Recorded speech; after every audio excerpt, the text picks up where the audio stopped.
A high-level plenary meeting to commemorate and promote the International Day for the Total Elimination of Nuclear Weapons is currently underway at the United Nations.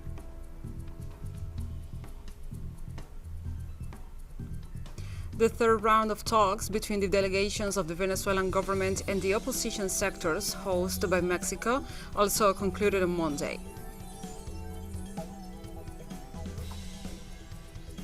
Building explosion in Gothenburg, western Sweden, left at least 23 people injured, 3 are in serious conditions.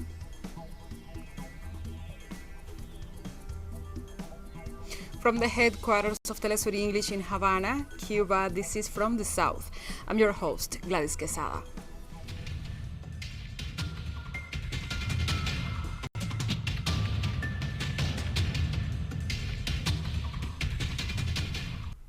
Be welcome. Now we begin with the news. This Tuesday, a high-level plenary meeting to commemorate and promote the International Day for the Total Elimination of Nuclear Weapons is underway at the United Nations. The high-level meeting aims to raise awareness about the threat posed to humanity by nuclear weapons and also the necessity for their elimination in order to mobilize international efforts towards achieving the common goal of a nuclear weapon-free world. The International Day for the Total Elimination of Nuclear Weapons, celebrated on September 26, provides an occasion for the world community to reaffirm its commitment to global nuclear disarmament as a priority. Achieving the peace and security of a world without nuclear weapons remains one of humanity's greatest challenges and has always been one of the key objectives of the United Nations. During his speech, as part of the high-level general debate of the 76th session of the United Nations General Assembly, Syrian Foreign Minister Faisal al-Mekdad recalled the dreadful consequences of the COVID-19 pandemic. Over the past 2 years, the world has experienced unprecedented circumstances, where hospitals reached full capacity, millions of lives were lost, economies contracted, poverty and hunger soared, cities were into lockdown, curfews were imposed, universities and schools closed their doors, and we grew afraid of approaching one another. All of this because of an invisible virus that continues to evolve and mutate, threatening to claim more lives from all over the world. Addressing the high-level general debate of the 76th session of the United Nations General Assembly, the Foreign Minister of Algeria, Ramtan El Amrara, defended his country's position of working in favor of a peaceful and political solutions to world conflicts and crises. Algeria, a pivotal country which works for peace and cooperation, is following with a great deal of interest recent developments that have been taking place in brotherly countries, and we reiterate our unchanged position in favor of peaceful and political solutions to conflicts and crises without any kind of foreign interference. Speaking at the 76th session of the United Nations General Assembly, the Foreign Minister of Grenada, Oliver Joseph, condemned the unilateral and illegal blockade imposed by the United States against Cuba for over 60 years. Every year, Grenada reiterates the counterproductivity of the economic, commercial, and financial embargo imposed by the United States of America against Cuba and the inhumane socio-economic hardship it places on the people of the Republic of Cuba, a country that has provided a wealth of humanitarian assistance around the world, including and during the onslaught of COVID-19, but is nevertheless hindered from participating in the global economy. During her speech before the United Nations General Assembly, Foreign Minister of Ivory Coast, Kandia Kamizoko Kamara, highlighted the need for equal access to vaccines to overcome the COVID-19 pandemic. That at this point in the fight against the COVID-19 pandemic, vaccines offer real hope. We must, therefore, step up national initiatives and further strengthen collective action through cooperation and pooling of our resources. as well as guarantee equitable access to the various vaccines to all.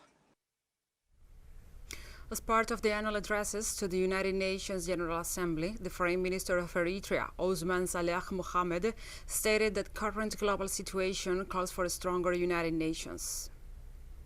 They're meeting internationally agreed development goals, combating the growing threat of climate change, or responding to the range of threats to international peace and security.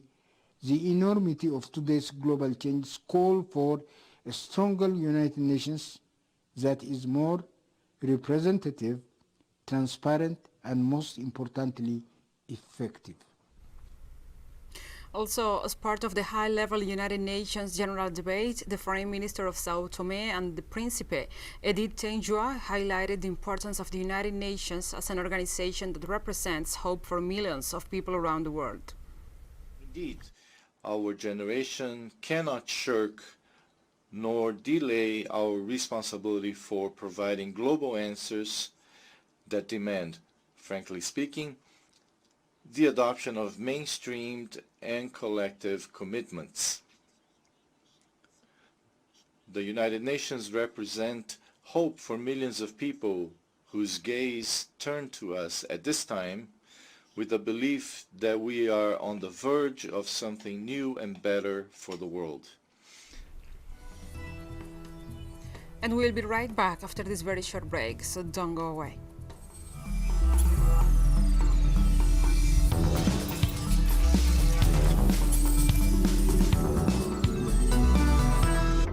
Welcome back. We will have you more details as the situation and the event unfolds. Now we continue with the news. The third round of talks between the Venezuelan government and also the opposition sectors, hosted by Mexico, concluded on Monday with several agreements reached. Meeting between September 25th and 27th in Mexico City, the parties began discussions on important points of the agreed agenda, where solutions to social, economic, and political challenges were discussed. It was agreed to immediately hold several consultation sessions with various national and international political and social actors, so that an efficient consultation and participation mechanism can be set up as soon as possible.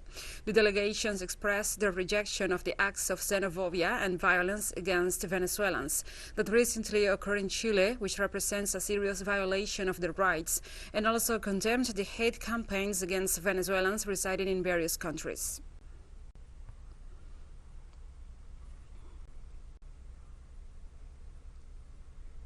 Venezuelan President Nicolás Maduro Moros highlighted the progress made in the latest rounds of talks in Mexico. We continue to make progress in Mexico. We have taken another step of dialogue, of understanding. We have taken another successful step. Today, September 27th. This is the third round of talks. During the first round of talks on August 13, we signed a memorandum of understanding between the Bolivarian Republic of Venezuela, represented by Jorge Rodriguez, and opposition sectors. President Maduro reiterated his call to the opposition sectors ahead of the November 21st elections. Do not cheat, Ramos Alup. Do not cheat. Capriles Radonsky, put away your lamb costume. You're not a lamb. You are evil, Capriles Radonsky. Do not cheat. Guaido, do not cheat. Manuel Rosales, do not cheat. They are used to play dirty and bet money to play dirty and damage, then sabotage the service, and then they blame the government for the lack of efficiency. The government is guilty for this and that. The government is responsible of the Bank of Venezuela and is guilty, guilty, guilty. Your campaign is a campaign based on foul play, and it must be denounced. General elections scheduled for November in Haiti have been postponed indefinitely after the country's prime minister dismissed all members of the body which organizes elections. Prime Minister Ariel Henry, who was appointed by late President Jovenel Moïse 2 days before being assassinated, published a decree announcing the dissolution of the 9-member Provisional Electoral Council. The official also said the process to replace the council had begun and the elections will take place after a constitutional review in the first months of the coming year. Before this postponement, the Electoral Council had set the first round of voting in the presidential and legislative elections, as well as for a constitutional referendum referendum for November 7th. The second round was scheduled for January 2022, along with municipal and local elections.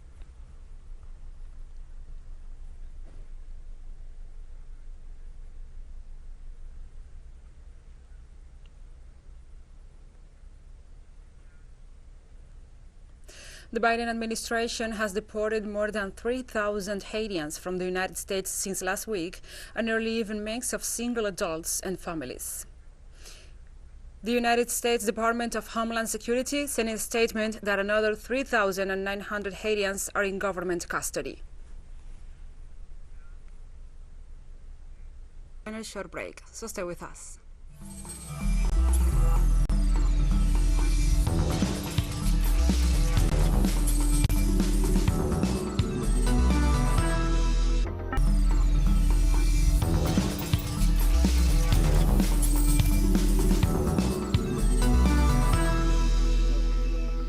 Welcome back.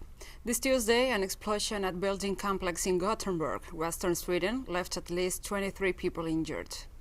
Emergency services confirmed that all the victims have been evacuated and are being treated at the Sahlgrenska University Hospital, while firefighters continue to mitigate the smoke after extinguishing a fire that burned for almost 2 hours.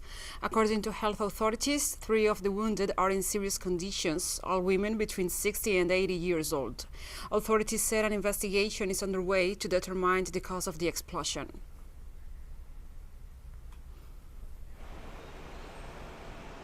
For the time being, the fire is not under control. We have one, maybe 2 places with fire in this building, and the rescue services are working hard to limit it and get it under control. Our job from the police is to assist the rescue services with barriers around the building. We have initiated a preliminary investigation into the general destruction, where we suspect that someone might have placed something that has exploded. That is the word we got when the alarm was raised. It started with an explosion and then it started to burn. Now we have to look into what has exploded. Petrol shortages are worsening in parts of the United Kingdom as more stations run dry after panic buying as the government considers easing visa rules to attract truck drivers from Europe. The Road Haulage Association has estimated the country is short of about 100,000 heavy goods vehicle drivers licensed to operate the trucks.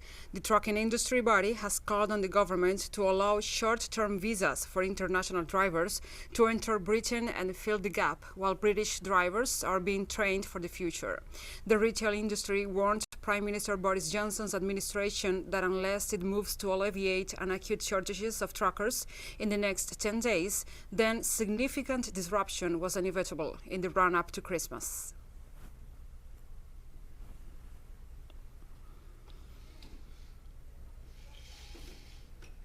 The Committee on the Protection of the Rights of All Migrant Workers and Members of Their Families opened this 33rd session on Tuesday.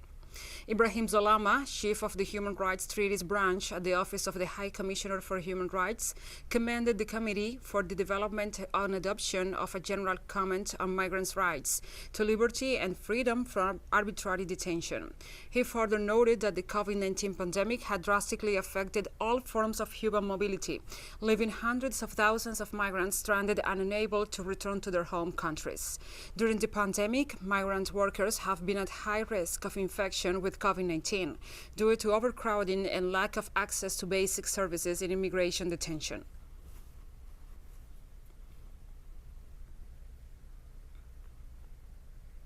And according to a study from the University of Oxford, recently published in the International Journal of Epidemiology, the COVID-19 pandemic has resulted in a life expectancy drop not seen since the Second World War. The drop in life expectancy exceeded those recorded during the collapse of the Eastern Bloc in Central and Eastern European countries. One of the authors of the study, José Manuel Aburto, pointed out that Western European countries such as Italy, Belgium and Spain, the last time such large declines in life expectancy were registered in a single year during the Second World War. To the end of this news brief, but remember, you can find this and many other stories on our website at telesurenglish.net. And also, if you feel so inclined, please follow us on social media. We are on Facebook, Twitter, Instagram and Telegram. For TeleSUR English, I'm Gladys Quesada. Thank you for watching.